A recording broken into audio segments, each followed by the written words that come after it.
I'm Mark Worley. I'm Haueter, and we had the topic of how to make what makes up a good poem and what makes up an awful poem. And it's important to note that in poetry, it is tough to find a poem that is 100% good or bad.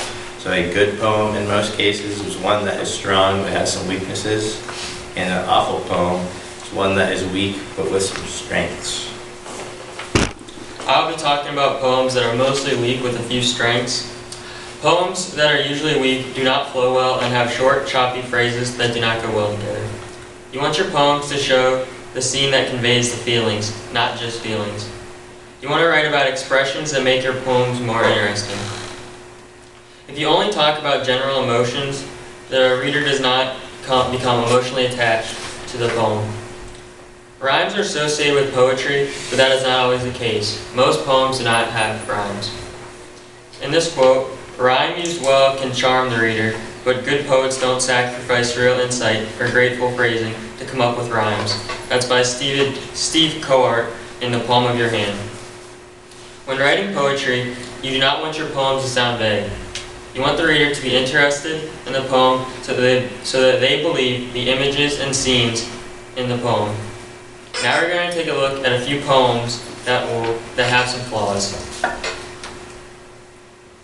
In the first poem, The Missing of You Hurts. The first thing you notice about this poem is the title. The title, The Missing of You Hurts, is awkwardly constructed, and the title should interest the readers, not confuse them.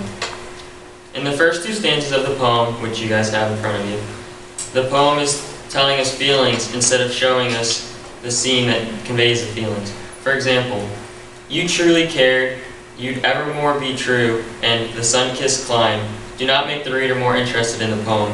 The author needs to add more emotion to the poem so the reader gets emotionally invested. Also, the author tries to rhyme this poem when it simply does not work. The author tries to rhyme the words cared in the second line with the word repaired in the sixth line. Although these words do rhyme, repaired does not make sense in the poem because you cannot repair the tide. The poem would be greatly improved if the author just removed all rhyming from the poem. In the next poem, Attic Revelation, it is very similar to the first poem in that it is confusing. And the more you confuse the reader, the less they are interested to read the rest of your poem. In this quote, confusion and suspense are not the same thing. Steve Haueter from In the Palm of Your Hand. The author attempts to have the readers feeling excited about the uncertainty of what may happen, but if anything, he just makes the reader more confused. The author also has arbitrary figures of speech that add nothing and sound awkward. For example, the line, "A boatless winter lake." The poem does not have anything to do with water or boats, so this line is pretty much irrelevant. Most of the nouns in this poem come before an adjective. It is good to have adjectives in your poem, but too many can weaken your lines rather than strengthen them. For example, in the second line it says, "The darkened altar of my pleasant solitude." It is very wordy and adds more confusion than there already is. Also, before I did research on this poem, I did not know Minerva was a Greek god. Although the author looked good adding a Greek god to the poem, you shouldn't just mention a Greek god for one line and not mention them at all throughout the rest of the poem. If you're going to mention the Greek god, you should add more to it or not mention them at all. Now poetry revisions. Although you have a poem that is mostly weak with a few strengths, you can still get some benefit from the poem. You can always get your poem revised. It is always a good idea to get different opinions on your poems. Even though your poem overall may be weak, you could possibly still get a few good lines from it and use it on a different piece of literature if you would like. Revision always gives the author a different perspective of their poem and can help the author think of new ideas to add to the poem or take away the parts of the poem that are weaker. Revision is an important part of the writing process because it does not matter how good of a writer you are. There can always be improvement in your writings. And now Joey is going to talk about good poems. My apologies.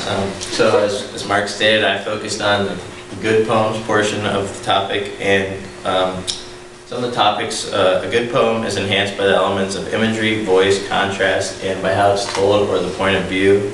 And some other aspects are the use of metaphors, expanding the moment, cliches, element of surprise, and specific details. Some main points about imagery. A quote I found was, "The best poetry often speaks in pictures. Ideas and emotions are given faces, bodies, and actions." And then casting shadows. Images should be casting shadows for the story. It helps the readers to actually see the words, not just like reading and be like, oh, I don't know what that is. Picture to carry. Say it will give readers a picture to take with them when they leave the class, so it kind of sticks with them what they read. And it also makes them look at their own lives. It makes you think like, oh, could that happen to me? Is that what's happening in my life? Specific details. The use of specific details, it helps the reader create a concrete image in their mind. Like one thing we learned in class was go for the solid and not the fuzzy, so you want to give the reader exactly what it is. For voice, it's kind of how the poem is told or the tone. Poems may be loud, gentle, somber, funny, or snide. One thing I read about was it's kind of a stereotype that poems need to be sad all the time, and that's not the case. For poetic voice, people have many different emotions, and good poems are able to give them a voice. It shouldn't have a fake voice, and it should be about what the writer sees, like what you see, what you care about in your world. It should be written in your voice. For line breaks help slow down the poem for the reader and gives them a better understanding of what exactly the writer's thinking, like where they paused in writing it. And the slow pace of a poem helps develop the mood of the story. And for brevity, it's the use of concise and exact words to capture the effectiveness of certain points. And a quote I had was, poetry should clarify things for us, not obscure them, for brevity. Onto contrast, a quote I had was, the best art often makes use of contrast, and in drama and fiction, the most interesting characters are around characters who have conflict, which involves good and bad qualities. And for plot, the plot of a story relies on contrast. It helps to create surprise for the readers. And the element of surprise is one of the big topics in poetry. And irony is a big tool to help provide contrast. Example of that would be situational irony, or which is considered a discrepancy between what happens and what seems appropriate. This is what creates surprise. For point of view is what makes a poem unique, and it's how it is told.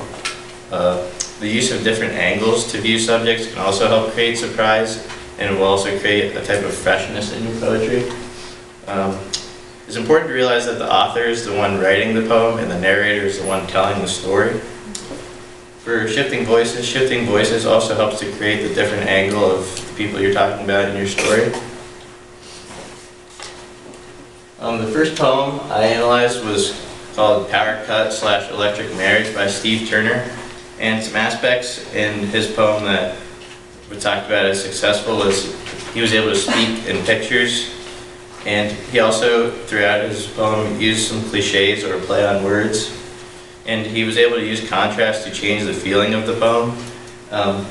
It's supposed to be a happy time, and this is about somebody's wedding anniversary, but it turns out being a rather sad poem.